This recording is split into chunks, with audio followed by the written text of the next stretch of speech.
독일과 일본이 80년 만에 다시 동맹으로 손을 잡았습니다. 이유는 단 하나, 자신들의 제조 제국을 무너뜨리고 있는 대한민국이라는 이 괴물을 저지하기 위해서입니다. 상전인 미국조차 당혹해하며 서울로 집결한 나토 30개국 대사들. 그 대열 속엔 한국 방산의 최대 라이벌인 독일 대사도 섞여 있었습니다. 자존심 강한 독일이 왜 굳이 적진이나 다름없는 한국 공장까지 찾아와 번호표를 뽑고 줄을 서게 된 걸까요? 그건 포탄 한 발 만드는데 2년이 걸리는 유럽의 처참한 무능 속에서 주문 즉시 강철의 비를 내리는 한국의 시스템에 항복하지 않고는 단 하루도 버틸 수 없다는 냉혹한 생존의 결론 때문이었습니다. 하지만 현장에서 목격한 한국의 압도적 실력은 독일에게 협력이 아닌 공포를 심어주었습니다. 겉으로는 안보 파트너를 외치지만 뒤로는 일본과 손을 잡고 금융과 규제라는 거대한 장벽을 세워 한국을 고립시키려는 80년 만에 이중 게임이 시작된 이유입니다. 대한민국은 어떻게 이 거대한 위선과 음모를 뚫고 전 세계의 목줄을 쥐고 흔드는 진짜 주인이 되었을까요? 전 세계 전략가들이 소름 돋는 경외심으로 주목하는 대한민국의 압도적 실체, 그 전율 돋는 주도권 전쟁의 전말을 지금 공개합니다. 영상을 시청하신 후 마음에 드신다면 좋아요와 구독 버튼을 꾹 눌러주세요. 여러분의 관심이 저에겐 큰 힘이 됩니다. 그럼 바로 시작하겠습니다. 저는 유럽이 세계의 중심이라고 믿었습니다. 무기는 독일이 만들고 전략은 나토가 짜고 결정은 워싱턴이 내린다고요. 그 질서는 제가 태어나기 전부터 있었고 제가 죽을 때까지 바뀌지 않을 거라고 확신했습니다. 한국은 그 구도 어딘가에 끼어 있는 나라였습니다. 미국이 지켜주는 분단 국가. 전쟁이 끝나지도 않은 채 휴전선 아래 웅크리고 있는 나라. 독일제 레오파르트 전차 앞에서는 이름도 올리지 못할 나라. 그렇게 믿고 있었습니다. 그런데 그날 강의실에서 교수님이 한 문장을 던지는 순간 그 믿음에 금이 가기 시작했습니다. 나토 30개국 대사들이 전원 서울로 향했다고. 나토 역사에서 극히 이례적인 집단 이동이라고. 그리고 그 자리에서 대사들은 한국 방산 기업들 앞에 줄을 섰다고. 저는 독일 뮌헨 대학교 국제전략학과 3학년 펠릭스 크라우스입니다. 독일의 공학과 군사력을 자랑스럽게 여기며 자란 학생이었죠. 적어도 그날까지는요. 디터 슈미트 교수님은 나토 전략조달국 출신이십니다. 유럽 방산의 흥망성쇠를 현장에서 직접 목격하신 분이죠. 지금은 뮌헨 대학교 석좌 교수로 계십니다. 듣기 좋은 말을 하시는 분이 아닙니다. 불편한 진실을 가장 냉정하게 말하는 분이죠. 그날 교수님은 강단에 오르시자마자 우리를 향해 물으셨습니다. 나토 30개국 대사가 동시에 한 나라를 방문했습니다. 나토 역사에서 극히 이례적인 집단 이동이에요. 그 나라는 과연 어느 나라일까요? 그리고 덧붙이셨죠. 최근 국제정세에서 어떤 사건을 이야기하든 절대 빼놓을 수 없는 나라입니다. 우크라이나 전쟁이든 중동 분쟁이든 인도 태평양 긴장이든 어느 전선을 들여다봐도 반드시 등장하는 나라예요. 강의실이 술렁였습니다. 미국이라는 답이 먼저 나왔습니다. 당연한 반응이었죠. 우크라이나 전쟁을 이끌고 중동에서 군사력을 투사하고 인도 태평양에서 중국을 견제하는 나라. 어느 전선에서나 미국은 빠지지 않으니까요. 누군가는 독일이라고 했습니다. 우크라이나에 레오파르트 전차를 보내고 방위비를 대폭 늘리며 유럽 방산의 중심으로 올라서려는 나라. 요즘 가장 빠르게 움직이는 나라 중 하나니까요. 폴란드라는 답도 나왔습니다. 러시아 국경에 맞닿아 있고 유럽에서 가장 빠르게 군비를 늘리고 있는 나라. 나토 동쪽 방어선의 핵심이 된 나라죠. 이스라엘이라는 말도 들렸습니다. 중동 분쟁의 한가운데서 독자적인 방공 체계와 정보력으로 전 세계의 이목을 끌고 있으니까요. 저는 프랑스라고 생각했습니다. 유럽 방산의 또 다른 축이고 아프리카와 중동에서 독자적인 외교력을 행사하는 나라니까요. 어느 전선에서나 프랑스의 이름은 빠지지 않습니다. 교수님은 우리의 답을 하나씩 들으셨습니다. 표정 하나 바뀌지 않으셨죠? 그리고 말씀하셨습니다. 한국입니다. 강의실이 멈췄습니다. 미국도 아니고 독일도 아니고 이스라엘도 아니었습니다. 동북아시아. 그것도 일본도 중국도 아닌 한국이라니. 저는 그 답을 듣고 한동안 아무 생각도 나지 않았습니다. 머릿속에서 뭔가가 맞지 않는 느낌이었죠. 교수님이 말씀을 이으셨습니다. 나토 대사가 어떤 인물인지 아십니까? 각 회원국이 나토 본부에 파견하는 최고의 외교관입니다. 자국을 대표해서 나토의 모든 정치적, 군사적 의사결정 과정에 직접 참여하는 인물이죠. 한 나라의 안보 전략 전체를 대변하는 사람들이에요. 그런 인물들이 30개국에서 전원, 동시에 같은 목적지로 움직였습니다. 교수님은 거기서 멈추지 않으셨습니다. 국제 외교를 공부하는 여러분이라면 이게 얼마나 이례적인 일인지 감이 오실 겁니다. 나토 회원국들은 저마다의 이해관계가 다릅니다. 위협 인식이 다르고 우선순위가 다르고 정치적 계산이 다르죠. 개별 방문이야 언제든 있을 수 있어요. 하지만 그 30개국이 내부 논의를 거쳐 전원이 같은 결론을 내고 전원이 같은 방향으로 움직였다는 건 차원이 다른 이야기입니다. 그 뒤에는 반드시 엄청난 무언가가 숨어 있다는 뜻이에요. 강의실이 무거워졌습니다. 이번 방문의 공식 목적은 나토와 한국 간의 협력 강화 방안을 모색하기 위한 것이었습니다. 그런데 여기서 질문이 하나 생기죠. 협력 강화를 논하는 자리에서 30개국이 한꺼번에 찾아간 쪽과 그 손님들을 맞이하는 쪽, 어느 쪽이 주도권을 쥐고 있겠습니까? 아무도 쉽게 대답하지 못했습니다. 교수님이 유럽의 현실을 꺼내셨습니다. 우크라이나 전쟁 이후 나토 회원국들의 탄약 재고는 빠르게 바닥을 드러냈습니다. 수십 년간 평화의 배당금을 누리며 방산 투자를 줄여온 유럽의 민낯이 드러난 거죠. 미국의 방산 라인은 포화 상태였고 유럽 방산은 약속한 무기를 제때 납품하지 못하는 상황이 이어졌습니다. 독일이 약속한 무기가 2년, 3년이 지나도 도착하지 않아 발을 동동 구르는 나라들이 생겨났죠. 그런 상황에서 나토 대사들이 찾아간 나라가 한국이었습니다. 전 세계 공급망이 흔들리는 동안 생산 라인을 멈추지 않은 나라. 어떤 위기 상황에서도 가동 체계를 유지한 나라. 한국 방산의 핵심 기업 대표들이 그 자리에서 대사들을 맞이했습니다. 대사들은 인사치레 없이 곧장 수치를 물었고 기업 대표들은 망설임 없이 답했죠. 그 자리에 주도권이 어느 쪽에 있었는지 아십니까? 나토 대사들이 조건을 제시하는 자리가 아니었어요. 한국의 생산 스케줄에 자기 나라 이름을 한 줄이라도 먼저 올리기 위해 애쓰는 자리였습니다. 선택하는 쪽은 한국이었고 선택받으려는 쪽은 나토였어요. 그때 교수님이 표정을 바꾸시며 덧붙이셨습니다. 나토 대사들이 서울을 찾아왔다는 뉴스가 나왔을 때 한국 온라인에 올라온 댓글 하나가 있었습니다. 교수님이 그 댓글을 읽어주셨습니다. 우리가 안 가니까 저들이 직접 찾아오네. 강의실이 술렁였습니다.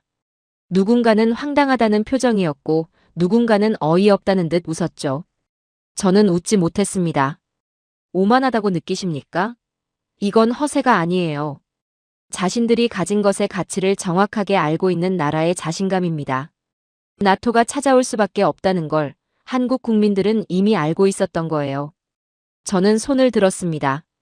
교수님, 한국은 여전히 휴전국입니다. 언제 전쟁이 다시 시작될지 모르는 나라의 나토의 안보를 의존하는 게 과연 합리적인 판단인가요? 교수님이 저를 보셨습니다. 펠릭스, 나토 대사들도 그 질문을 했을 겁니다. 비행기 안에서 서울로 향하면서요. 그럼에도 불구하고 그들은 갔습니다. 리스크를 알면서도 갈 수밖에 없다는 것, 그 자체가 이미 한국의 주도권을 증명하는 겁니다. 안전하고 확실한 대안이 있다면 굳이 불확실한 쪽을 택하겠습니까? 지금 유럽에게 한국을 대체할 선택지가 없는 거예요. 그리고 그 현실은 한국이 수십 년에 걸쳐 묵묵히 쌓아올린 실력으로 만들어낸 겁니다. 나토 대사들이 서울에서 돌아갈 때 무엇을 확인하고 갔겠습니까? 계약서가 아니었습니다. 한국이라는 시스템이 실재한다는 확인이었어요. 그 시스템 없이는 자신들의 내일을 장담할 수 없다는 확인. 주도권은 이미 서울로 넘어갔습니다. 우리가 그것을 인정하든 인정하지 않든 그 사실은 변하지 않아요. 제가 당연하게 여겼던 유럽 중심의 세계 질서가 이미 제가 모르는 사이에 조용히 재편되고 있었다는 사실이 낯설고 불편하게 다가왔죠. 그리고 동시에 처음으로 한국이라는 나라가 진지하게 궁금해지기 시작했습니다. 교수님은 강의 시작부터 단어 하나를 꺼내셨습니다. 산업적 침해. 강의실 안이 술렁였습니다. 치매라니. 국가에 치매라는 단어를 붙이다니요. 교수님은 우리의 반응을 보시며 말씀을 이으셨습니다. 불편하게 들립니까? 그렇다면 제대로 들은 겁니다. 유럽은 지금 산업적 치매에 걸렸어요. 도면은 그릴 줄 압니다. 설계도는 있어요. 어떻게 만들어야 하는지도 알죠. 그런데 실제로 찍어낼 공장이 없어요. 그 공장을 돌릴 숙련공도 없습니다. 기억은 있는데 몸이 말을 듣지 않는 상태. 그게 치매 아닙니까? 저는 반사적으로 반박하고 싶었습니다. 독일은 다르다고. 라인메탈이 있고 크라우스마페이 베크만이 있고 독일 공학의 전통이 있다고. 그런데 교수님이 먼저 수치를 꺼내셨습니다. 독일 연방군 전차 가동률이 얼마인지 아십니까?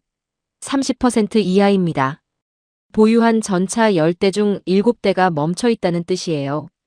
부품이 없어서, 정비 인력이 없어서, 예산이 없어서. 세계 최고의 전차를 만드는 나라가 정작 자기 나라 전차를 굴리지 못하고 있는 겁니다. 강의실이 무거워졌습니다. 독일만의 문제가 아닙니다. 유럽 전체가 지난 30년 동안 평화의 배당금을 누리며 제조업의 근육을 스스로 도려냈어요. 냉전이 끝나고 전쟁이 없으니까 방산에 돈을 쏟을 필요가 없다고 판단한 거죠. 그 결과가 지금 나타나고 있는 겁니다. 누군가 손을 들었습니다. 교수님, 그렇다면 미국에서 충당하면 되는 것 아닌가요? 미국 방산 규모라면 유럽의 수요를 감당할 수 있을 텐데요. 교수님이 고개를 저으셨습니다. 미국도 한계에 왔습니다. 로키드 마틴, 레이시온, 제너럴 다이나믹스. 이 회사들의 주문 잔량이 얼마인지 아십니까? 이미 10년치가 넘게 밀려 있어요. 우크라이나에 보낸 포탄만 해도 미국 창고를 비우는데 수개월이면 충분했습니다. 그 창고를 다시 채우려면 최소 10년이 걸린다는 분석이 나오고 있어요. 세계의 경찰이 탄창을 잃어버린 겁니다. 교수님은 거기서 한 가지 사례를 더 꺼내셨습니다. 호르무즈 해협 이야기를 해보죠. 유럽이 미국 없이 독자적으로 호르무즈 해협 관리에 나서려던 계획이 있었습니다. 그런데 실행 단계에서 보급 문제가 터졌어요. 작전을 유지하는 데 필요한 물자를 자체적으로 조달할 수 없었던 겁니다. 그때 나토가 가장 먼저 긴급 지원 요청을 넣은 나라가 어디였겠습니까? 강의실이 조용해졌습니다. 한국이었습니다. 유럽이 미국으로부터 독립을 선언하려던 바로 그 순간에 한국 없이는 작전 자체가 불가능했던 거예요. 이게 지금 유럽이 처한 현실입니다. 그렇다면 남은 선택지가 뭐겠습니까? 유럽은 안 되고 미국도 안 된다면. 그 질문에 대한 답이 나토 대사 30명이 서울로 향한 이유입니다. 교수님이 한국 이야기를 꺼내셨습니다. 한국은 달랐습니다. 한국 전쟁 이후 70년 넘게 단 한 번도 방산 라인을 놓지 않은 나라예요. 유럽이 평화에 취해 공장을 닫고 숙련공을 내보내는 동안 한국은 전쟁이 언제 다시 시작될지 모른다는 긴장감 속에서 묵묵히 생산 역량을 쌓아왔습니다.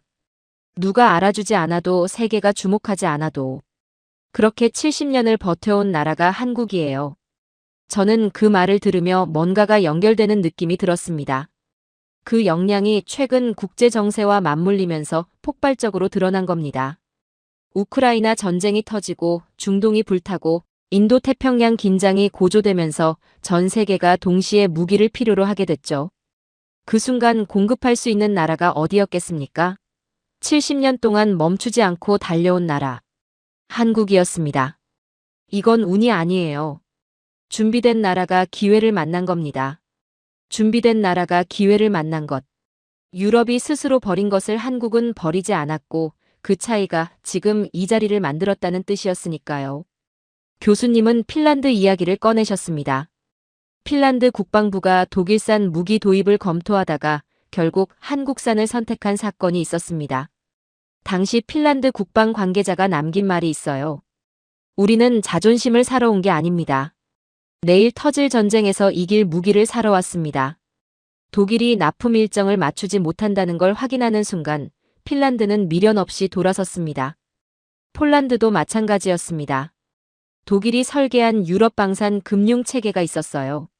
사실상 한국 무기 구매를 어렵게 만들기 위해 설계된 구조였는데 폴란드는 그 체계를 무시하고 한국산 무기 계약을 밀어붙였습니다. 돈의 논리보다 생존의 논리가 앞선 거죠. 교수님이 나토 대사들의 서울 현장 이야기를 꺼내셨습니다. 그 자리에서 나토 대사들이 무엇을 했는지 아십니까? 조건을 제시한 게 아니었어요. 한국 기업인들 앞에서 납기를 앞당겨달라고 요청했습니다. 세계 최강 군사 동맹의 대사들이 한국 방산 기업 앞에서 일정을 조정해달라고 애원하는 자리였던 겁니다. 선택권은 나토가 아니라 한국의 생산 스케줄이 쥐고 있었어요. 저는 손을 들었습니다. 교수님, 그렇다면 유럽이 한국에 종속되는 구조가 되는 건 아닌가요? 그게 유럽에게 합리적인 선택인가요? 교수님이 저를 보시며 말씀하셨습니다.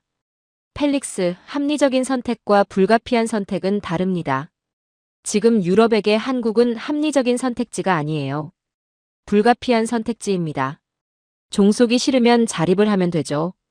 그런데 그 자립을 위해 필요한 공장, 숙련공, 생산 체계를 다시 갖추려면 얼마나 걸리겠습니까? 최소 20년입니다. 그 20년을 기다릴 여유가 지금 유럽에게 있습니까? 아무도 대답하지 못했습니다. 나토 대사들이 서울에서 본 건 무기가 아니었습니다. 자신들이 30년 동안 스스로 버려온 산업의 영혼이었어요. 한국은 그걸 버리지 않았습니다.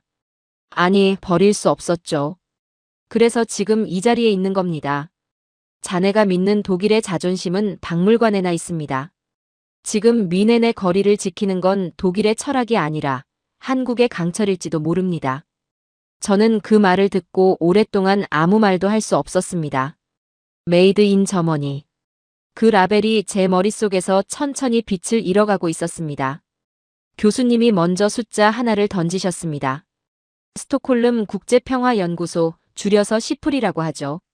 전 세계 무기 수출 순위를 집계하는 가장 권위 있는 기관입니다. 그 시프리가 발표한 최근 데이터에서 한국은 세계 무기 수출 5위권에 진입했어요. 강의실이 술렁였습니다. 미국, 러시아, 프랑스, 독일. 수십 년간 이 순위를 과점해온 나라들이죠. 그 틈을 한국이 비집고 들어온 겁니다. 어떻게 생각하십니까? 대단한 성취입니까? 몇몇 학생들이 고개를 끄덕였습니다. 저도 그랬고요. 교수님이 말씀하셨습니다. 절반만 맞습니다. 성취인 건 맞아요. 그런데 동시에 한국은 이 순간부터 기존 강대국들의 거대한 타겟이 됐어요. 5위권 진입은 축하받을 일이기도 하지만 전 세계가 한국을 본격적으로 견제하기 시작했다는 신호이기도 하죠. 그 이야기는 뒤에서 다시 하겠습니다. 지금은 먼저 한국이 어떻게 여기까지 왔는지를 짚어보겠습니다. 교수님이 독일과 한국의 수치를 나란히 제시하셨습니다. 독일 공장이 전차 10대를 생산하는 데 걸리는 시간이 얼마인지 아십니까? 4년입니다. 그렇다면 한국은요? 아무도 선뜻 대답하지 못했습니다. 6개월입니다. 한 개 대대 분량을 6개월 만에 출고해요. 독일이 10대를 만드는 시간에 한국이 얼마를 찍어내는지 계산해보면 말이 나오지 않을 겁니다. 펠릭스, 자네가 믿는 독일의 자부심이 4년 뒤에 도착할 때 한국의 무기는 이미 그 전쟁을 끝내고 돌아와 있을 걸세. 저는 그 숫자를 듣고 본능적으로 의심했습니다. 과장된 수치 아닌가? 품질을 희생한 속도 아닌가? 교수님이 마치 제 생각을 읽으신 듯 말씀하셨습니다. 품질을 깎아서 속도를 낸 거 아니냐고 생각하는 분 있습니까? 당연한 의심이에요. 그런데 현실은 반대죠. 한국의 K2 전차는 현재 세계에서 가장 높은 수준의 기술 스펙을 갖춘 전차 중 하나입니다. 속도와 품질을 동시에 잡은 거예요. 어떻게 가능했겠습니까?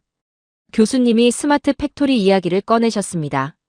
한국의 방산 생산 라인은 이미 인간의 숙련도에 의존하는 구조를 넘어섰습니다. 알고리즘이 생산 경로를 계산하고 로봇이 공정을 수행하죠. 인공지능이 실시간으로 불량 여부를 판단합니다. 유럽의 장인이 30년 경험으로 하던 일을 한국의 시스템은 0.1초 안에 처리해요. 그 장인이 은퇴하면 유럽은 그 기술을 잃어버리지만 한국의 시스템은 은퇴하지 않습니다. 저는 손을 들었습니다.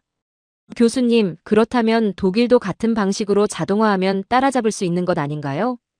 펠릭스, 그게 핵심이에요. 지금 당장 독일이 수십조 원을 쏟아부어 스마트 팩토리를 짓는다고 가정해봅시다. 그 공장이 완성되는데 얼마나 걸리겠습니까?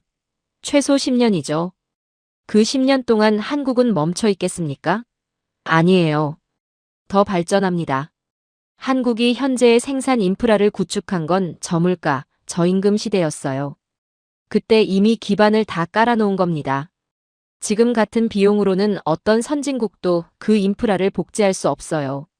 한국의 제조 베이스는 이미 독점적 자산이 된 겁니다. 교수님이 수직 계열화 이야기를 꺼내셨습니다. 한국 방산에 또 다른 무기가 있어요. 나사 하나, 볼트 하나까지 자국 공급망 안에서 해결합니다. 전차를 만들 때 필요한 부품 대부분을 외국에서 들여오지 않아도 된다는 뜻이죠. 유럽 방산은 어떻습니까?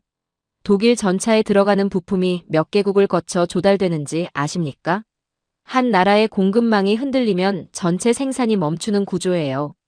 한국은 그 취약점을 처음부터 없애버린 겁니다. 누군가 손을 들었습니다. 교수님, 그런데 예전에는 한국이 그렇게 많은 생산 설비를 갖춘 게 낭비라는 비판도 있었던 것 아닌가요? 교수님이 고개를 끄덕이셨습니다. 맞습니다. 10년 전만 해도 전문가들이 뭐라고 했는지 아십니까? 한국이 필요 이상으로 과잉 생산 능력을 유지하는 건 재정 낭비라고 했어요. 비효율적인 국방 예산 집행이라는 비판이 있었죠. 그런데 지금 그 과잉 생산 능력이 무엇이 됐습니까? 전 세계 안보를 지탱하는 유일한 생명줄이 됐습니다. 낭비라고 손가락질 받던 것이 인류의 마지막 보험이 된 거예요. 누가 웃고 누가 울고 있는지 지금 보면 알 수 있죠. 교수님이 폴란드 이야기를 꺼내셨습니다. 실제 사례를 하나 봅시다. 폴란드는 독일제 무기를 기다리다 지쳤어요. 약속한 납기가 계속 밀리는 상황에서 러시아의 위협은 현실이 되고 있었죠. 결국 폴란드는 한국산 K2 전차를 선택했습니다. 계약하고 몇 달 만에 인도받아서 국경에 직접 배치했어요. 독일을 기다렸다면 그 자리는 몇 년째 비어 있었을 겁니다. 폴란드 입장에서 한국은 선택이 아니라 구원이었던 거죠. 한국의 속도는 단순히 빠른 게 아닙니다. 폭력적인 거예요. 한국이 한번 수주를 가져가는 순간 유럽의 방산 기업들은 그 계약을 영원히 잃습니다. 고객이 한국의 생산 속도를 한번 경험하고 나면 돌아오지 않아요. 유럽 방산 공장들이 수주를 잃고 하나둘 문을 닫는 건 시간 문제입니다. 속도가 곧 폭력인 이유가 여기 있죠. 저는 반박하고 싶었습니다. 속도가 전부는 아니라고. 기술의 깊이, 역사의 무게, 장인의 철학이 있다고. 교수님이 먼저 말씀하셨습니다. 품질이 중요하지 않냐고요? 물론 중요합니다. 그런데 전장에 나갈 전차가 없는데 품질이 무슨 소용이겠습니까? 이제 나토의 방어 역량은 브뤼셀의 회의실이 아니라 한국의 생산 라인 가동률에 달려 있어요. 그 라인이 멈추는 날 나토의 방어선에 구멍이 생기는 겁니다. 강의실 안에 묘한 긴장감이 감돌았습니다. 교수님이 낮은 목소리로 덧붙이셨습니다. 이 속도는 축복이에요. 한국에게도 한국의 무기를 받는 나라들에게도. 하지만 그 대가가 있습니다. 한국은 지금 이 순간 전 세계에서 가장 많은 적을 동시에 만들고 있어요. 기존 방산 강국들이 한국을 바라보는 눈빛이 달라졌습니다. 부러움을 넘어 두려움으로. 그리고 두려움은 언제나 공격으로 이어지죠. 저는 그 말의 무게를 느꼈습니다. 강해진다는 것. 그것이 반드시 안전을 의미하지는 않는다는 사실을. 한국이 올라갈수록 한국을 끌어내리려는 손도 많아진다는 사실을. 저는 처음으로 한국이라는 나라의 성공이 얼마나 외롭고 위험한 자리인지를 생각하게 됐습니다. 적이 생겼다는 건 두 가지를 의미합니다. 하나는 내가 약하다는 것. 또 하나는 내가 너무 강해졌다는 것. 한국의 경우는 어느 쪽이겠습니까? 강의실이 조용해졌습니다. 후자입니다. 한국이 세계 방산 시장의 판도를 바꾸기 시작하자 기존 강대국들이 움직이기 시작했어요. 그것도 아주 비열하게. 교수님이 두 나라의 이름을 나란히 꺼내셨습니다. 독일, 그리고 일본. 어울리지 않는 조합이죠. 유럽의 제조 강국과 아시아의 기술 대국. 평소엔 경쟁 관계에 가까운 두 나라가 손을 잡았습니다. 공통의 적이 생겼을 때 인간이 그리고 국가가 얼마나 빠르게 동맹을 바꾸는지 보여주는 사례예요. 그 공통의 적이 한국이었죠. 저는 그 말을 듣고 묘한 기분이 들었습니다. 독일이 일본과 손을 잡았다는 말이 불편하게 느껴졌습니다. 같은 유럽인으로서 독일이 그런 선택을 했다는 게 자랑스럽지 않았죠. 교수님이 독일 이야기부터 꺼내셨습니다. 독일이 지금 무슨 일을 하고 있는지 아십니까? 폭스바겐 공장 라인을 뜯어내고 있습니다. 자동차를 만들던 그 라인에서 전차를 조립하려는 거예요. 세계 최고의 자동차 강국이 자존심의 상징인 그 공장을 전쟁 기계 생산 라인으로 바꾸고 있는 겁니다. 혁신입니까? 아니에요. 절규에 가깝습니다. 그 정도로 독일의 방산 생산 능력이 한계에 몰렸다는 뜻이에요. 강의실이 무거워졌습니다. 기술로는 한국을 이길 수 없다는 걸 깨달은 겁니다. 그래서 독일이 꺼내든 게 무엇인지 아십니까? 금융이에요. 교수님이 SAFE 이야기를 본격적으로 꺼내셨습니다. 독일이 주도해서 설계한 유럽 방산 금융 지원 체계가 있습니다. 겉으로는 유럽 방산 생태계를 지원하기 위한 시스템이에요. 그런데 실제 작동 방식을 들여다보면 전혀 다른 목적이 보입니다. 한국 무기를 구매하려는 국가에는 대출을 제한하거나 이자율을 높이는 방식으로 한국산 선택을 어렵게 만드는 구조예요. 기술 경쟁에서 밀리자 돈으로 한국의 손발을 묶으려 한 겁니다. 누군가 손을 들었습니다. 교수님, 그게 실제로 효과가 있었나요? 핀란드와 폴란드를 보면 답이 나옵니다. 두 나라 모두 그 금융체계의 압박을 받았어요. 그럼에도 불구하고 한국산을 선택했죠. 돈보다 생존이 급했던 겁니다. 러시아와 국경을 맞대고 있는 나라들에게 금융 조건이 문제겠습니까? 내일 배치할 수 있는 무기가 문제겠습니까? 독일의 금융 감옥은 실력 앞에서 열쇠가 없어도 열렸습니다. 교수님이 일본 이야기로 넘어가셨습니다. 이번엔 일본입니다. 일본이 왜 한국 방산을 이토록 필사적으로 방해하는지 그 뿌리부터 짚어봐야 해요. 교수님이 6.25 전쟁 이야기를 꺼내셨습니다. 한국 전쟁이 터졌을 때 일본이 무엇을 했는지 아십니까? 미군의 병참 기지 역할을 하면서 전쟁 특수를 누렸습니다. 그 돈으로 신칸센을 깔고 제조업 기반을 재건했어요. 한반도의 비극이 일본 경제 부활의 발판이 됐던 겁니다. 그런데 지금은 어떻습니까? 그 한국이 일본의 방산 시장을 잠식하고 있어요. 과거의 행운이 현재의 공포로 돌아온 거죠. 저는 그 말을 들으며 불쾌함이 올라왔습니다. 일본이 더 두려워하는 게 있습니다. 조선업이에요. 한때 세계 조선업을 지배하던 일본은 한국에게 그 자리를 완전히 내줬습니다. 일본 내부에서 나오는 말이 있어요. 방산도 조선업처럼 한국에게 지워버릴 것이다. 그 공포가 일본을 움직이고 있는 겁니다. 교수님이 K9 이야기를 꺼내셨습니다.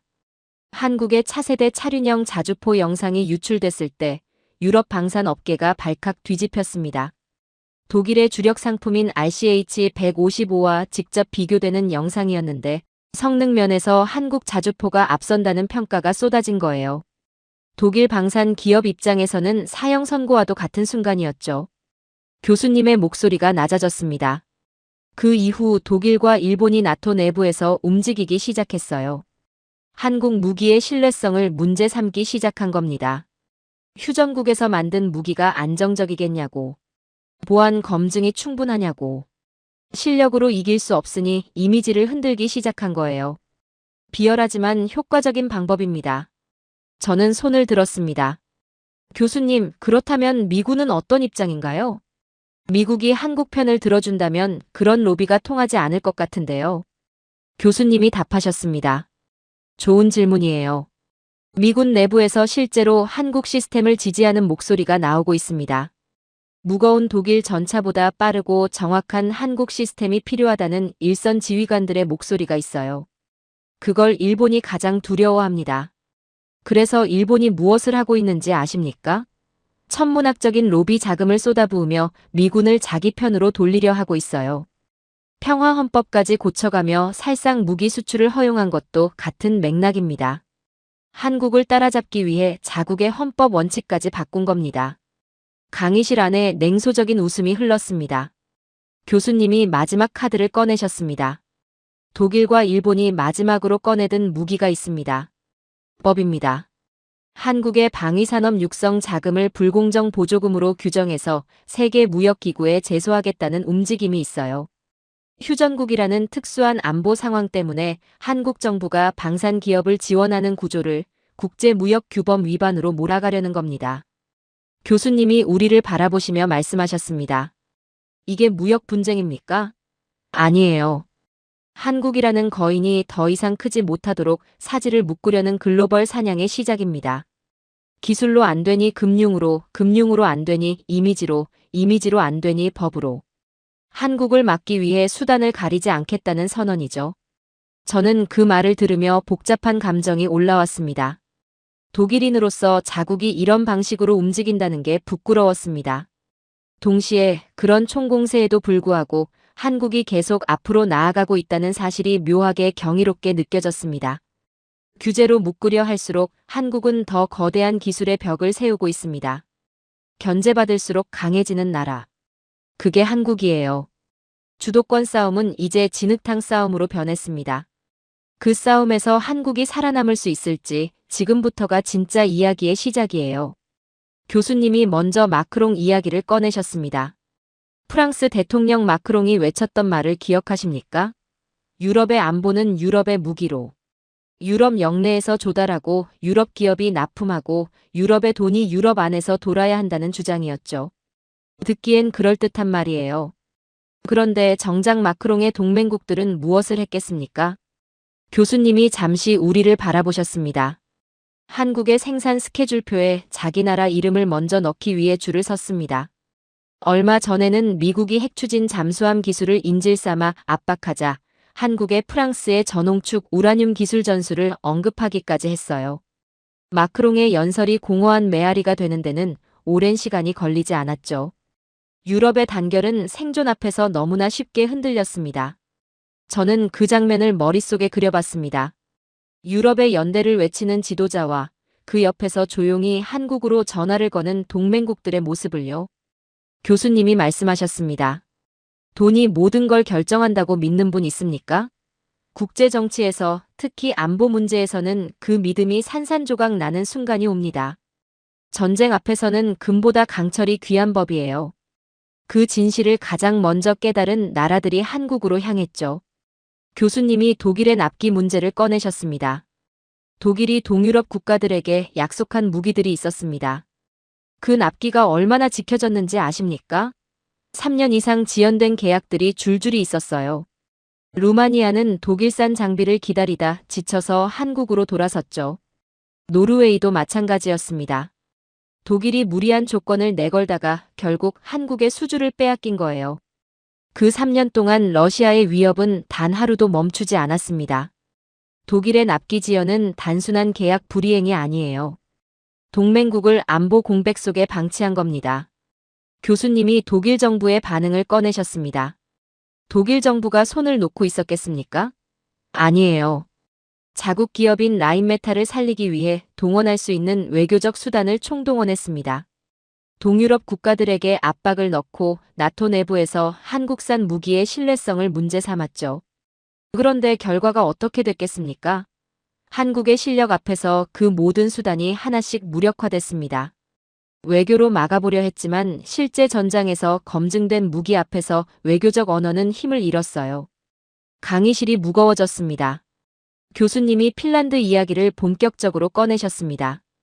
핀란드 이야기를 좀 더 자세히 해보죠. 독일은 핀란드를 붙잡기 위해 저금리 금융 지원까지 제안했습니다. 돈으로 막아보려 한 거예요. 그런데 핀란드 국방장관이 독일 대사의 전화를 받았을 때 남긴 말이 있습니다. 교수님이 그 말을 읽어주셨습니다. 우리는 은행원이 아니라 전사를 원합니다. 강의실이 조용해졌습니다. 전쟁이 터지면 독일의 저금리 수표는 종이 조각이 됩니다. 한국의 자주포는 그 순간 적을 막아낼 강철이 되죠. 핀란드는 그 단순한 진실 앞에서 독일의 돈을 거절한 겁니다. 금융의 성벽이 아무리 견고해 보여도 실력이라는 파도 앞에서는 모래성에 불과했던 거예요. 교수님이 후속 이야기를 꺼내셨습니다. 핀란드가 한국산 K9 자주포를 도입한 뒤에 어떻게 됐는지 아십니까? 추가 도입을 결정했습니다. 이미 한국산을 써본 나라들이 이것보다 나은 대안은 없다며 재구매를 결정하는 현상이 이어지고 있어요. 한번 한국 무기를 경험한 나라가 다른 선택지로 눈을 돌리지 않는 겁니다. 에스토니아도 같은 방향으로 움직이고 있죠. 단순한 구매가 아니에요. 끊기 어려운 신뢰의 고리가 만들어지고 있는 겁니다. 누군가 손을 들었습니다. 교수님, 그러면 폴란드, 핀란드, 에스토니아처럼 한국산을 선택한 나라들이 하나의 블록이 되는 건가요? 교수님이 고개를 끄덕이셨습니다. 정확하게 짚었어요. 실용주의 국가들이 한국을 중심으로 묶이고 있습니다.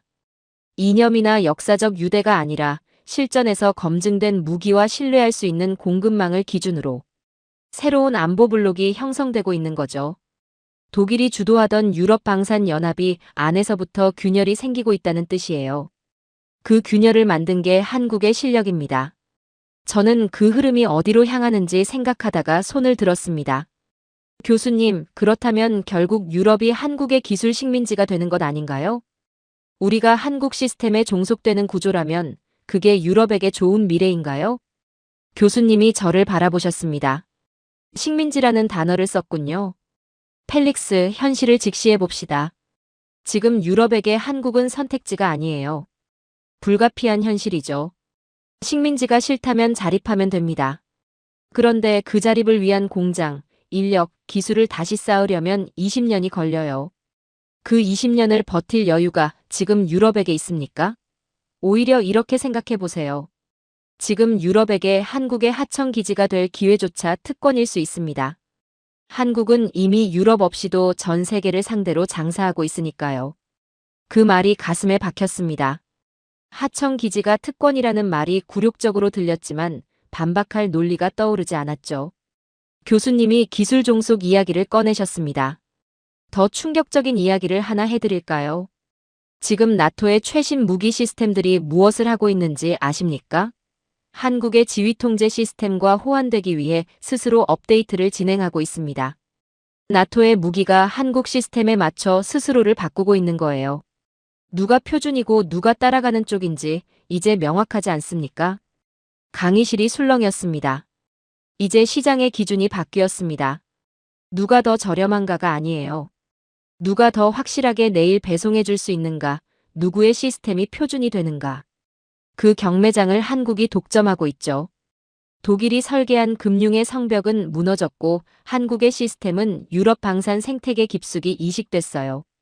이제 유럽의 방패는 베를린이 아니라 서울에서 만들어지고 있는 겁니다. 저는 그 말을 들으며 오래된 지도 한 장이 머릿속에서 천천히 다시 그려지는 느낌이 들었습니다. 유럽이 중심이고 나머지가 주변이었던 그 지도가 이제 전혀 다른 방식으로 그려지고 있었죠. 그 새로운 지도의 중심에는 뮌헨도, 베를린도, 파리도 아닌 서울이 있었습니다. 저는 그 사실을 부정하고 싶었지만 교수님이 제시한 숫자와 사례들 앞에서 그 부정은 점점 설 자리를 잃어가고 있었습니다. 교수님이 갑작스러운 질문을 던지셨습니다. 한국이 부럽습니까? 강의실 여기저기서 고개를 끄덕이는 학생들이 보였습니다. 저도 솔직히 그랬죠. 강의를 들을수록 한국이라는 나라가 완전히 다르게 보이기 시작했으니까요. 교수님이 말씀하셨습니다. 부러운 마음 이해합니다. 그런데 부러워하기 전에 한 가지를 먼저 알아야 해요. 전 세계가 한국을 원한다는 건 동시에 전 세계가 한국을 뜯어먹고 싶어 한다는 뜻이죠. 성공은 때로 가장 잔인한 올가미가 됩니다. 지금 한국은 전 세계에서 가장 맛있는 사냥감이에요. 강의실 분위기가 달라졌습니다. 나토의 표준이 한국으로 넘어가는 순간 러시아와 중국은 조용히 한국을 자신들을 위협하는 가장 위험한 기술적 장애물로 지목했습니다. 한국의 무기가 나토의 전력을 강화할수록 그 무기는 러시아와 중국을 직접적으로 겨누는 화살이 되는 거죠. 그들 입장에서 한국을 가만히 놔둘 이유가 없는 겁니다. 그런데 여기서 한 가지 더 생각해 봐야 할 게 있어요. 지금 나토 전체가 한국 무기에 종속되기 시작했습니다. 그렇다면 한국에서 무슨 일이 생기면 어떻게 되겠습니까? 한국의 정치가 흔들리거나 생산 차질이 생기거나 예상치 못한 내부 혼란이 발생하는 순간 나토의 방어선 전체가 흔들리는 거예요. 지구 전체의 안보가 한국이라는 나라 하나에 매달려 있는 구조가 만들어지고 있는 겁니다. 나토 대사들이 서울에서 웃으며 손을 내밀 때 그 손 안에는 한국을 자신들의 시스템 안에 묶어두려는 보이지 않는 밧줄이 들려 있었죠. 저는 그 말을 듣고 등줄기가 서늘해지는 느낌이 들었습니다. 한국을 향한 의존이 깊어질수록 한국을 통제하려는 욕구도 함께 커진다는 뜻이니까요. 누군가 손을 들었습니다. 교수님, 러시아나 중국이 한국을 직접 공격할 수는 없지 않나요? 한국은 미국의 동맹국인데요. 교수님이 답하셨습니다. 직접 공격은 하지 않죠. 그런데 전쟁에는 총칼만 있는 게 아닙니다. 훨씬 조용하고 훨씬 잔인한 방법들이 있어요. 한국이 무기를 찍어낼 때 반드시 필요한 것들이 있습니다. 히토류예요. 전차의 핵심 부품, 미사일 유도 시스템, 첨단 전자장비. 이 모든 것에 히토류가 들어가죠. 그리고 전 세계 히토류의 절대적인 비중을 중국이 쥐고 있습니다. 공급을 차단하는 순간 한국의 생산 라인은 멈춰요. 총 한 발 쏘지 않고 한국 방산의 숨통을 끊을 수 있는 겁니다. 러시아는 다른 방식으로 압박합니다. 북한을 활용하는 거예요. 한국이 서방과 가까워질수록 북중러의 보복 수위는 높아지죠. 나토 대사들이 서울에서 만찬을 즐기는 바로 그 시간에 동북아의 긴장은 임계점을 향해 올라가고 있었습니다. 한국은 서방의 무기고가 되는 동시에 동북아에서 가장 위험한 외줄 위를 걷는 나라가 된 거예요. 저는 그 말을 들으며 머릿속이 복잡해졌습니다. 교수님이 미국 이야기를 꺼내셨습니다. 그런데 더 아이러니한 게 있습니다. 미국이에요. 강의실이 술렁였습니다. 미국은 한국의 동맹이죠. 한국 방산의 성장을 반기는 것 같아 보입니다. 그런데 어느 순간부터 미국의 시선이 달라지기 시작했어요. 미국은 동맹을 사랑하지만 자신들의 통제권을 벗어나는 이등은 사랑하지 않습니다. 한국 무기 체계에는 미국산 부품과 기술이 들어가죠. 미국은 국제무기거래 규정, 즉 ITAR이라는 규제를 통해 그 부품이 들어간 무기를 한국이 어디에 팔 수 있는지 통제할 수 있어요. 동맹이라는 이름 아래 보이지 않는 고삐가 한국의 목에 걸려 있는 겁니다. 저는 손을 들었습니다. 교수님, 그렇다면 미국도 결국 한국을 견제하는 건가요? 견제라기보다는 통제예요. 미국은 한국이 강해지는 건 환영합니다. 나토를 지원하는데 미국의 부담이 줄어드니까요. 하지만 한국이 미국의 통제권 밖에서 독자적으로 움직이는 건 원하지 않아요. 교수님이 서울의 정보전 이야기를 꺼내셨습니다. 나토 대사들이 서울에 머무는 동안 그 호텔들에서는 전혀 다른 전쟁이 벌어지고 있었습니다. 전 세계 정보기관들이 서울에 집결했어요. 도청, 해킹, 네트워크 침투. 한국 방산 기업들의 핵심 기술을 탈취하기 위한 총성 없는 전쟁이죠. 실제로 한국 방산 기업들이 겪는 사이버 공격 시도는 상상을 초월하는 수준입니다. 기술을 빼앗는 게 무기로 싸우는 것보다 훨씬 효율적이니까요. 강의실에 긴장감이 흘렀습니다. 교수님이 한국 내부 이야기를 꺼내셨습니다. 밖에서 오는 위험만이 아닙니다. 한국 안에서도 균열이 생기고 있어요. 무기를 수출하면 할수록 한국 내부에서 이런 목소리가 나오죠. 우리 국방에 써야 할 물량까지 해외에 퍼주는 것 아니냐고. 우리 아이들이 써야 할 무기를 외국에 팔아넘기는 거 아니냐고. 틀린 말이 아닙니다. 수출이 늘수록 자국 방위 물량과의 균형을 맞춰야 하는 딜레마가 생기죠. 그 내부 갈등이 한국의 정치권을 흔들기 시작하고 있어요. 무기를 팔아부를 쌓을수록 한국은 지구 반대편의 전쟁에 원치 않게 휘말리게 됩니다. 한국 무기가 쓰인 전장에서 민간인이 희생되면 그 책임의 화살이 한국을 향하죠. 무기 수출국이라는 지위는 그 무기가 쓰이는 모든 전쟁의 공범이 될 수 있다는 뜻이기도 합니다. 한국은 지금 전쟁의 인질이 되어가고 있어요. 강의실이 조용해졌습니다. 주도권을 쥐었다는 건 달콤한 권력만을 의미하지 않습니다. 전 세계의 원한을 홀로 감당해야 한다는 뜻이기도 하죠.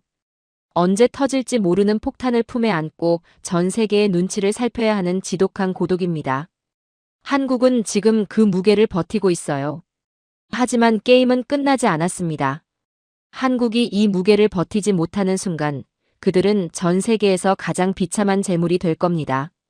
그게 주도권을 쥔 자의 숙명이에요. 저는 오랫동안 아무 말도 하지 못했습니다.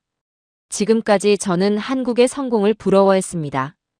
독일이 밀렸다는 사실에 자존심이 상했고 나토가 서울 앞에 줄을 섰다는 현실에 당혹감을 느꼈죠. 그런데 그 성공의 이면에 이런 무게가 있었다는 걸 저는 오늘에야 처음으로 느꼈습니다. 한국은 축복을 받은 게 아니었습니다. 지옥의 무게를 견디고 있었던 거죠. 그리고 그 무게를 혼자 감당하면서도 멈추지 않는 나라. 저는 처음으로 한국이라는 나라 앞에서 경외감이라는 감정을 느꼈습니다. 교수님이 숫자 하나를 입에 올리셨습니다. 60조 원. 강의실이 술렁였습니다. 60조 원이라는 숫자가 공기 중에 떠 있는 것만으로도 무게가 느껴졌죠. 캐나다가 잠수함 사업을 내걸었습니다. 60조 원짜리 계약이에요. 한국 방산 역사상 단일 계약으로는 상상하기 어려운 규모죠. 여러분이 한국 정부라면 어떻게 하겠습니까? 사인하겠습니까? 몇몇 학생들이 고개를 끄덕였습니다. 저도 그랬죠. 60조 원이라면 거절하기 어려운 숫자니까요. 교수님이 말씀하셨습니다. 그 수표를 받아들기 전에 뒷면을 읽어야 합니다. 캐나다가 요구한 게 뭔지 아십니까? 잠수함만이 아니에요. 한국이 70년간 피눈물로 쌓아온 설계도 전체, 핵심 알고리즘 전체, 소스코드 전부를 넘기라는 겁니다. 60조 원짜리 수표는 사실 한국 기술의 사형 집행서였어요. 영혼을 팔아 부자가 될 것인가, 가난해도 주인으로 남을 것인가의 싸움이죠. 강의실이 조용해졌습니다. 교수님이 말씀을 이으셨습니다. 캐나다만이 아닙니다. 한국이 KF-21 전투기를 개발할 때 인도네시아가 분담금을 냈어요. 공동 개발국이었죠. 그런데 인도네시아가 분담금 납부를 지연하면서 그 대가로 무엇을 요구했는지 아십니까? 핵심 비행 제어 소프트웨어, 즉 소스코드를 넘기라는 겁니다. 돈을 늦게 내는 대신 기술을 달라는 거예요. 동맹이라는 이름으로 포장된 협박이었습니다. 누군가 손을 들었습니다. 교수님, 인도네시아가 그 소스코드를 받으면 뭘 할 수 있는 건가요? 교수님이 답하셨습니다. 직접 전투기를 만들 수 있죠. 한국의 기술을 토대로 자국 전투기를 개발하고 나아가 한국과 경쟁하는 무기를 만들어 팔 수도 있어요. 오늘의 파트너가 내일의 경쟁자가 되는 겁니다. 그리고 더 무서운 건 그 소스코드가 제3국으로 흘러들어가는 경우예요. 한국의 전투기 2대가 적대국의 손에 들어가는 순간 그 코드는 한국 전투기의 약점을 찾는 데 사용될 수 있습니다. 오늘의 수출이 내일의 자살이 되는 이유가 여기 있죠. 교수님이 중동 이야기를 꺼내셨습니다. 중동도 만만치 않습니다. UAE와 사우디가 오일머니를 앞세워 KF-21의 비행 제어 소스코드를 요구하고 있어요. 천문학적인 돈을 담보로 내밀면서 말이죠. 중동의 황금은 달콤합니다. 하지만 그들이 요구하는 소스코드는 한국이 70년 동안 지옥에서 건져 올린 불꽃이에요. 그걸 넘기는 순간 불꽃은 꺼지는 겁니다. 돈은 쓰면 없어지지만 기술을 한번 빼앗기면 되돌릴 수 없어요. 교수님이 미국 이야기를 꺼내셨습니다. 미국은 어떻습니까? 미국은 한국에게 동맹의 강화를 위해 기술을 아낌없이 공유하라고 압박합니다. 그런데 우리가 미국에게 기술 이전을 요구하면 어떻게 됩니까? 국가 안보를 이유로 나사 하나도 공유하지 않아요. 자신들의 기술은 철통같이 지키면서 한국의 기술은 동맹이라는 명분으로 요구하는 겁니다. 이 이중잣대를 우리 서구권이 아무렇지 않게 들이밀고 있다는 게 저는 솔직히 부끄럽습니다. 저는 그 말에 충격을 받았습니다. 교수님이 서구권을 향해 부끄럽다고 말씀하시는 건 처음이었으니까요. 우리가 한국을 파트너로 보는 게 아니라는 겁니다. 기술 도서관으로 보고 있는 거예요. 필요한 책을 꺼내 쓰고 다 쓰면 돌려주지 않는 도서관. 그게 서구권이 한국을 대하는 방식이었죠. 저는 독일인으로서 그 말이 불편하게 들렸습니다. 하지만 반박할 수가 없었습니다. 교수님이 한국 연구원들 이야기를 꺼내셨습니다. 그렇다면 한국은 어떻게 대응하고 있을까요? 협상 테이블 너머 한국의 연구원들이 밤을 지새우고 있습니다. 기술을 주는 척하면서도 핵심 알고리즘에 원격 잠금 장치를 심는 작업이죠. 소스코드를 넘기더라도 핵심 부분은 암호화하고 복제 방지 코드를 심어서 그 코드가 한국의 허가 없이는 작동하지 않도록 만드는 겁니다. 기술을 주되 통제권은 놓지 않으려는 처절한 사투예요. 그런데 나토의 기술팀이 무엇을 하는지 아십니까? 그 암호를 풀기 위해 슈퍼컴퓨터를 돌리고 있습니다. 한국 연구원들이 잠금 장치를 씹는 속도와 서방 기술팀이 그걸 해제하려는 속도 사이의 전쟁이 지금 이 순간에도 벌어지고 있어요. 총성은 없지만 이게 진짜 전쟁이죠. 교수님이 대전 국방과학연구소 이야기를 꺼내셨습니다. 한국의 국방과학연구소가 있습니다. 대전에 있는 이 연구소는 한국방산기술의 심장부예요. 그런데 지금 이 연구소가 전 세계 해커들의 공격 대상 1순위가 됐습니다. 하루에도 수백 건의 사이버 공격 시도가 들어와요. 중국, 러시아, 북한, 그리고 이름을 밝히기 어려운 서방 국가들까지 총 한 발 쏘지 않고 한국의 기술을 통째로 빼앗으려는 시도가 24시간 멈추지 않는 거죠. 한국의 연구원들은 무기를 만드는 동시에 그 무기를 지키는 전쟁도 함께 치르고 있는 겁니다. 강의실이 무거워졌습니다. 교수님이 한국 여론 이야기를 꺼내셨습니다. 협상 테이블에서 한국 정부가 버틸 수 있는 힘이 어디서 나오는지 아십니까? 한국 국민들입니다. 돈 몇 푼에 나라의 영혼을 팔지 말라는 목소리가 한국 사회 전체에서 나오고 있어요. 60조 원짜리 계약 앞에서도 소스코드는 안 된다는 여론이 한국 협상단의 유일한 버팀목이 되고 있는 겁니다. 국민이 등을 밀어주지 않으면 협상가는 버티지 못해요. 한국 국민들은 그 무게를 알고 있는 거죠. 저는 손을 들었습니다. 교수님, 그렇다면 한국이 소스코드를 끝까지 지킬 수 있을까요? 60조 원이라는 돈 앞에서 결국 무너지는 것 아닌가요? 교수님이 저를 바라보셨습니다. 펠릭스, 그게 지금 한국이 서 있는 자리입니다. 돈을 선택할 것인가, 주권을 선택할 것인가. 벼랑 끝에 서 있는 거예요. 소스코드를 내주는 순간 한국의 총구는 더 이상 한국이 통제하는 게 아닙니다.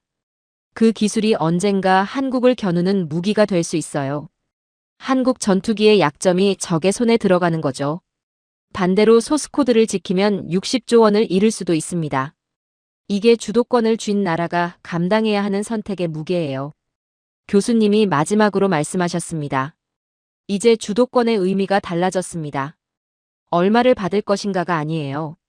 무엇을 지킬 것인가의 싸움이죠. 한국이 여기서 밀리는 순간 그들은 세계 최고의 기술을 가졌지만 그 기술의 주인이 아닌 나라로 전락합니다. 주도권은 이제 협상장의 목소리 크기가 아니라 서버실의 보안 코드가 쥐고 있어요. 한국은 지금 전 세계를 상대로 문을 잠그고 있는 중이죠. 저는 그 말을 듣고 오랫동안 아무 말도 하지 못했습니다. 우리가 한국을 파트너로 본 적이 있었는지, 처음부터 기술 도서관으로 봐온 건 아닌지. 독일인으로서, 서구권의 일원으로서 저는 처음으로 우리 편의 비열함을 똑바로 바라보게 됐죠. 그리고 동시에 그 모든 압박 앞에서도 문을 잠그고 버티고 있는 한국이 어떤 나라인지를 비로소 이해하기 시작했습니다. 정찰은 끝났습니다. 나토 대사 30명이 서울에서 보고 돌아갔어요. 그들의 가방 안에 무엇이 들어있었는지 아십니까? 계약서가 아니었습니다. 보고서였어요. 제목이 뭔지 아십니까? 한국은 동맹인가 아니면 우리가 통제해야 할 새로운 위협인가? 그게 나토 30개국 대사들이 서울을 다녀온 뒤 본국에 제출한 보고서의 핵심 질문이었습니다. 그들은 한국의 실력에 압도당한 채 돌아간 거예요.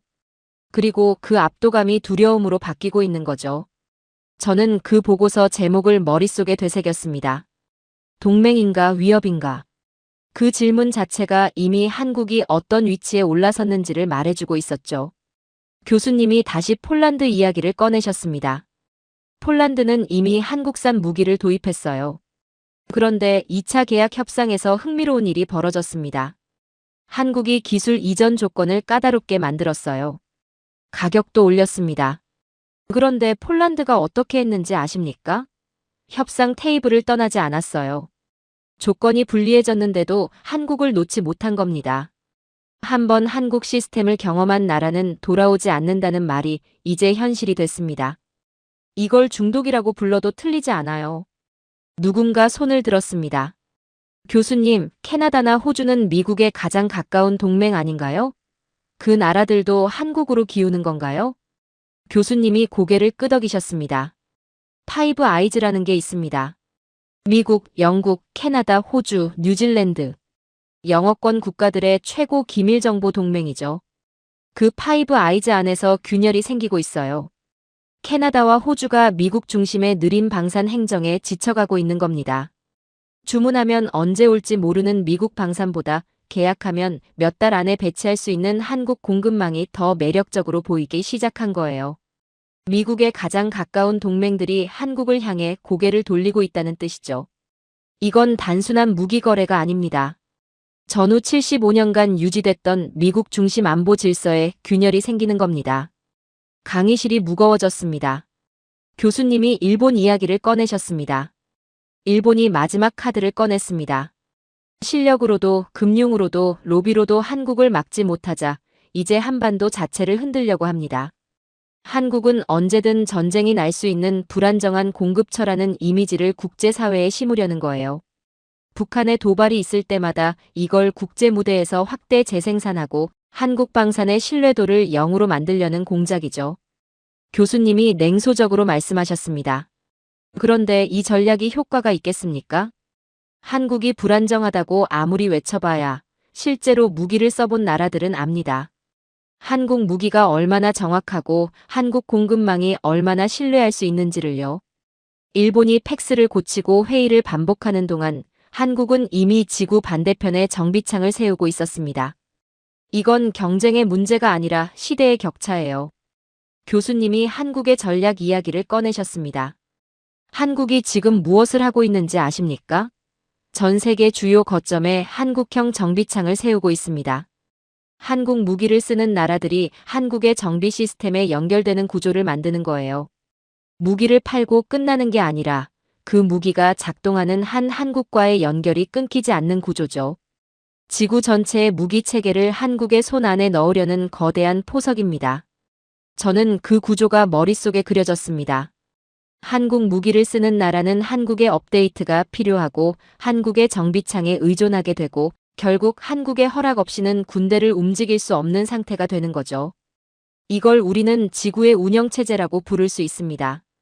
컴퓨터에 운영체제가 깔리면 그 컴퓨터는 운영체제 없이는 아무것도 할 수 없어요. 한국의 무기체계와 지휘통제 시스템이 깔리는 순간 그 나라의 군대는 한국 없이는 눈을 뜰 수 없는 구조가 되는 겁니다. 한국은 지금 지구의 운영체제가 되려 하고 있어요. 교수님이 한국의 독자 노선을 정리하셨습니다. 한국은 어느 진영의 클럽에도 가입하려 하지 않습니다. 미국 편도 중국 편도 아니에요. 대신 이렇게 말하는 거죠. 우리의 시스템을 쓰려면 우리의 규칙을 따르라고. 적과 아군 모두를 기술로 조종하는 독자 노선입니다. 한국은 클럽에 가입하길 원한 적이 없어요. 그들 스스로가 전 세계가 가입하고 싶어하는 클럽 그 자체가 된 겁니다. 저는 손을 들었습니다. 교수님, 그렇다면 결국 주도권은 한국이 쥐게 되는 건가요? 이 모든 견제와 압박에도 불구하고요. 펠릭스, 주도권은 이미 넘어갔습니다. 이제 세계는 한국을 선택하는 게 아니에요. 한국이 누구에게 허용할 것인가가 국제사회의 새로운 권력이 된 거죠. 나토 대사들이 본 것은 한국의 친절한 미소가 아니었습니다. 자신들이 결코 넘을 수 없는 강철의 장벽이었어요. 그들은 이제 한국의 허락 없이는 평화를 말할 수 없습니다. 주도권은 워싱턴의 정치쇼가 아니라 한국의 용접봉 끝에서 나오는 거예요. 지도는 종이 위에 그려지지만 질서는 공장의 열기 속에서 결정되니까요. 강의실이 숙연해졌습니다. 교수님이 마지막으로 말씀하셨습니다. 70년 동안 전쟁의 공포 속에 살아야 했던 나라가 있습니다. 아무도 알아주지 않을 때 묵묵히 공장을 돌리고 아무도 주목하지 않을 때 기술을 쌓아온 나라. 그 나라가 흘린 피와 땀이 지금 전 세계를 지키는 가장 강력한 방패가 됐어요. 이건 기적이 아닙니다. 70년의 지옥을 견딘 나라가 세상에 내리는 보복이에요. 그리고 그 보복은 총칼이 아니라 용접봉으로, 알고리즘으로, 생산 라인으로 이루어지고 있죠. 저는 그 말을 들으며 오랫동안 아무 말도 하지 못했습니다. 강의가 시작될 때 저는 독일의 자부심을 믿는 학생이었습니다. 한국은 미국이 지켜주는 분단 국가라고 생각했죠. 그런데 지금 이 순간 저는 그 생각이 얼마나 좁고 얕았는지를 알고 있습니다. 한국행 교환학생 프로그램 신청 기간이 다음 달까지라는 걸 저는 오늘 아침에 확인해뒀습니다. 우리의 미래가 저곳에 있다면 가야만 합니다. 구시대의 유령으로 남을 것인가 아니면 새로운 질서의 중심으로 걸어 들어갈 것인가. 그 선택 앞에서 저는 처음으로 망설이지 않았습니다. 나토 대사들과의 만찬은 끝났지만 계약서 위에는 여전히 기술 탈취와 주도권 쟁탈의 피냄새가 진동하고 있습니다. 전쟁은 총칼이 아니라 누가 더 오래 공장을 돌릴 수 있느냐에서 이미 결정됐어요. 그리고 그 전쟁에서 한국은 모두를 압도하고 있습니다. 오늘의 사연은 여기까지입니다. 70년 동안 전쟁이 끝나지 않은 땅에서 아무도 주목하지 않던 시간 속에서 한국은 조용히 세상의 판을 바꾸고 있었습니다. 강대국들이 손을 잡고 막으려 할수록 한국은 더 깊이 뿌리를 내렸고 더 높이 올라섰습니다. 가장 가난했던 나라가 가장 강한 나라들이 줄을 서는 나라가 되기까지 그 70년의 무게를 세상은 이제야 알아가고 있습니다. 이제 세계는 한국을 선택하는 것이 아닙니다. 한국이 허용하는 자만이 평화를 누리는 시대가 열렸습니다. 그리고 한국의 시간은 이제 막 시작되었습니다. 긴 영상 시청해주셔서 감사합니다. 내일은 더 좋은 영상으로 찾아오겠습니다.